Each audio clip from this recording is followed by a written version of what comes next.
мамлекеттік расми газетінің башқы редакторы, алдыңызда Аленов Бақбұрбек Абдықарович мырзаны жетектеген башқы редакторды жалпы жамаатыменен алдыңыздарға қол жауларымен шақырып қоюға рұқсат етіңіздер.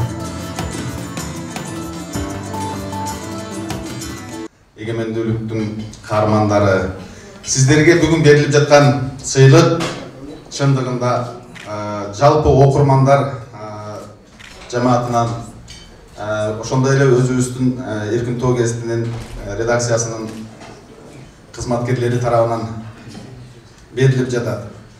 Ошондуктан сыйлыгыңыздар кут болсун. Карым-катнаштын, кызматташтыктын жаңы барактары ачылууда саясий, экономикалык, маданий, гуманитардык ар тараптуу багыттарда кызматташтык өнүгүү жолунда буга далил катары чейрек кылымдан ашык Кыргызстанда Кыргыз-Түрк Манас университети мыктыларды даярдап келет. Аталган университеттин ректору профессор Алпасуан Жолдон мырза.